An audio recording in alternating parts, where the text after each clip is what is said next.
Postgame from the Klotche Center here with head coach Kyle Rechlicz following today's 64-61 loss to Omaha. Coach, you guys never gave up, down 8 with under 2 minutes to play. Had it tied there at the end, and then always the heartbreaking way to lose a game, the three-pointer at the buzzer. You know, that is the mark of our team, is we never give up. I wish we would play with that same aggressiveness, that same sense of urgency, you know, when we tip off, you know, and just kind of continue to play with that for 40 minutes because it's like we're put on the line, and so we're going to ramp up our energy, and we need to bring that energy from the tip.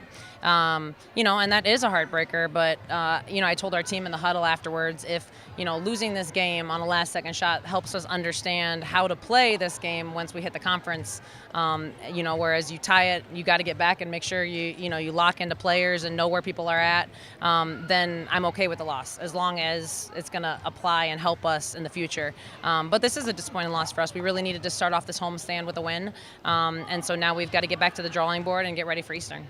Omaha came in here with seemed like a pretty good defensive plan, played a zone that seemed to frustrate your team a little bit, and actually held Ashley Green 26 points a game coming in, held her without a made field goal from the middle of the first half well into the second half of the game. So, I mean, was that kind of their way of going about trying to get that win? Well, and I think we're going to see this a lot. It wasn't even just a zone. It was kind of a box-and-one zone where they face guarded Ashley, and she didn't have an opportunity to really get many touches on the ball, and I know it frustrated her.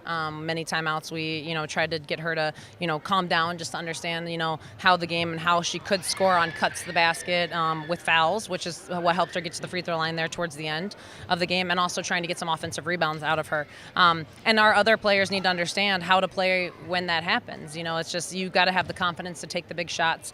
You've got to put the kind of put the team on your back a little bit when Ashley's getting taken out of her game. I thought Jenny Lindner kind of did that. I thought that Jordan Swan did that. I was hoping that more people would have had that same type of mentality, that same type of aggressiveness as those two.